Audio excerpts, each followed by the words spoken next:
Vidyasri Subramaniam thought for the day. ஒரு சவுதியில் நடந்த கதை இது. ஒரு அப்பா ஒரு பையன்கிட்ட பேசிகிட்டு இருந்தார். எப்படிப்பா படிக்கிற அப்படின்னு சொல்லிட்டு. ஆனால் நல்லா தான்ப்பா படிச்சுட்ருக்கேன் அப்படின்னு சொல்லிட்டு இருந்தாராம். ஆக்சுவலி இந்த பையன் நல்லாவே படிக்கலையாம். படிக்கிறதுக்கு இன்ட்ரெஸ்டே இல்லையாம். ஏதோ படிக்கணுமே இல்லாட்டி அப்பா கேட்பாரே அப்படின்னு சொல்லிட்டு படிக்கணும்னு சொல்லிட்டு ரூம்குள்ளே போய் கதவு சாத்திக்குவாராம். கதவு சாத்தி செம்ம தூங்குவாராம். படிக்கவே மாட்டார். படிக்கிறதுக்கு சுத்தமாக இன்ட்ரெஸ்டே இல்லையாம்.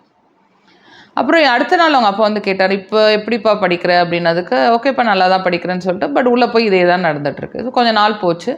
ஒரு 3 மாதம் கழித்து அப்பா திருப்பி கேட்டார், எப்படிப்பா படிக்கிற அப்படின்னோடனே, ஓகேப்பா ஏதோ போயிட்டுருக்கு அப்படின்னு திருப்பி அதே பதில் வந்துருக்கான். அப்புறம் திடீர்னு அவங்க அப்பா சொன்னாராம், உனக்கு தெரியுமா நீ ஒழுங்காக படிக்கல அப்படின்னா ஒருத்தர் அதனால் செத்து போயிடுவாங்க அப்படின்னோடனே இந்த பையன் பயந்துட்டாப்லையாம்.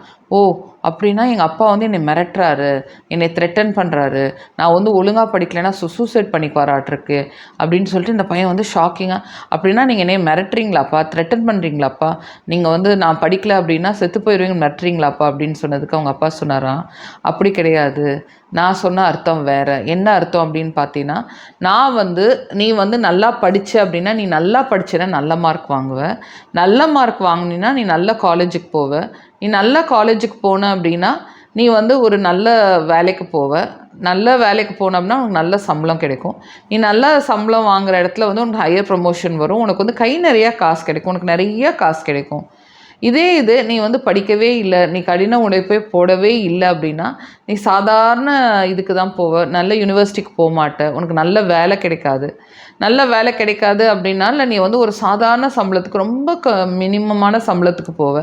நீ மினிமமான சம்பளத்துக்கு போய்ட்டு உன் வாழ்க்கை போராட்டமாக இருக்கும்.